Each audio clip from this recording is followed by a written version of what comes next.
So if you don't know who Keshi is, you probably are one, living under a rock, or two, a huge boomer who is not culturally aware. If you don't lie. What's up? This is Keshi, and this is my cover of Brockhampton Sugar.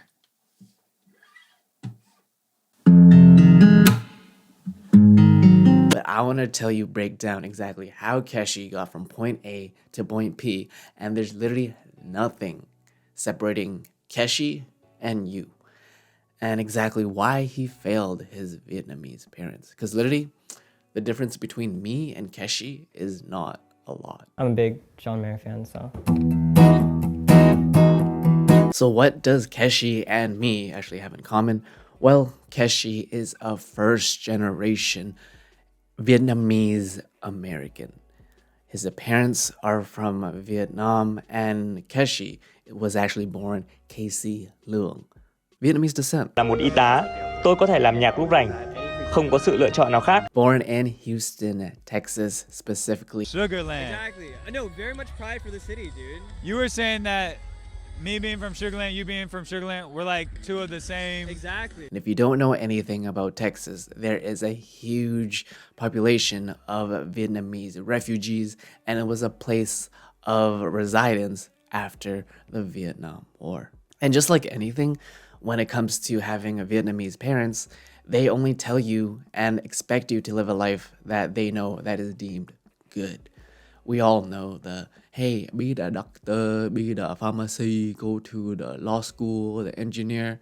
We know the whole spiel. And that's exactly what Keshi did. It's not hard.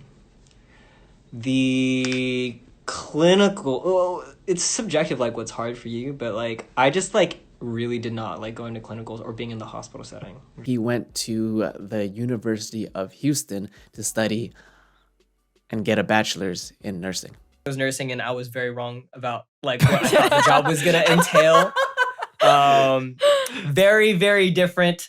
It's like you get the job and then you get on the job and you're like, oh, like this is not what I thought it was gonna be at. He worked within the Houston, Texas Medical Center, and he did that for 2 years. So before he was even a world-renowned artist, musician, recording artist, he was just a nurse.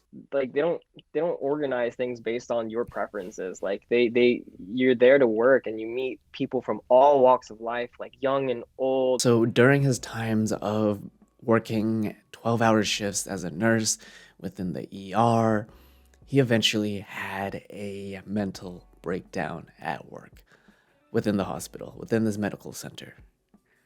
And it was him trying to pursue his music career. I would get home from work and I would start making music like in my laptop and I would be like damn, like I'm good at this. Like why aren't I doing something that I feel like I'm good at? You see, when it comes to having immigrant parents, pursuing anything of the creative arts is so unstable, very shunned and frowned upon, where if you are a creative person, chances are you will never ever get to chase whatever it is that you want because your parents have this huge guilt on you for doing something that they disapprove of. Got into a fight with my dad. He had gotten very upset with me about my decision to pursue a career as a musician, which is fair, you know. You just want the best for your kid. I understand. I went up to my room, I slammed the door, I said, "Fuck you, Dad." This would probably lead to chances, things like fights, arguments, and eventually just gaslighting yourself where it's like, you know what it is you want to do, but the people who are supposed to love you and be there for you doesn't believe a thing that you damn do when it comes to anything creative. I'll show you.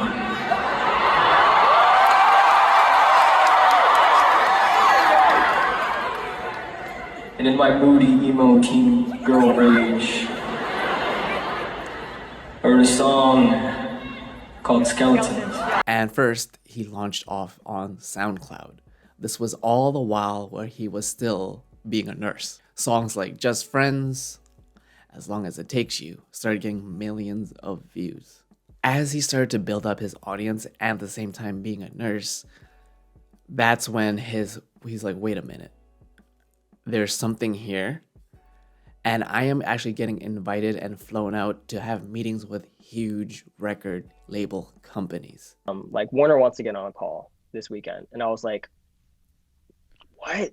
All it took was just one mental breakdown on his nursing shift where he was like, I can't do this anymore. I need to do music. While he was in his nursing position, he was like, wait, why am I not doing this music thing? After that mental breakdown, that's when he decided to go all in into his music career.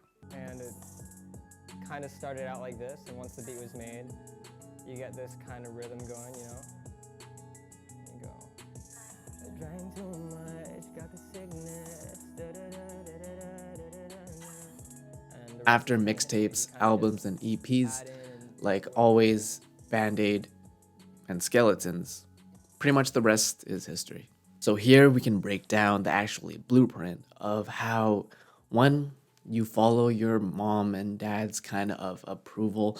You kind of do what makes them happy. You kind of find a general interest. You're like, okay, Asian parents focus you to, you should do within the medical field, right?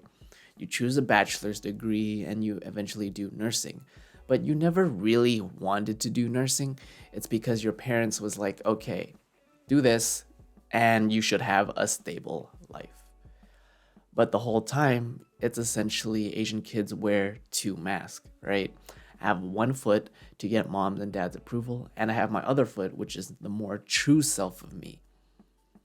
And when I wear these two masks, I am not being authentic to who I actually am. So then you start creating side hustles, and that side hustle becomes your full-time hustle. And that is when you're like, okay, it's time to actually live life for me. And that's why I want to talk about Keshi's story, Casey's story, because I guarantee you there are so many depressed engineers, lawyers, doctors, not really wanting to get in that field, but because they're looking for mommy and daddy's approval. All it takes, how much great musicians, artists, whatever creative field out there, but no one gave them the support that they needed. I can only imagine. And this video is to not shit on people that do that or listen to the parents and they have a stable life because of that and their parents sacrifice so much. But what I'm saying is now is a better time than ever to do whatever the hell it is that you want to do. Does it mean you should be successful? Does it mean you'll have and be with Island Records like Keshi? Probably not. But if you shoot for the moon, you'll aim in. You get in the stars or like something like that, So there really is nothing separating you and me from Keshi. Of course, right? There is talent. There is looks. There is a marketing team behind Keshi now, right? But you have to understand that, hey, it all started with him just starting. Doing something that was so scary and so unaware of and like, I don't know what the unknown looks like to me, but I'm going to do it because it just feels right to me and I enjoy and that creative aspect and that chase, I think is a lot of the meaning of life.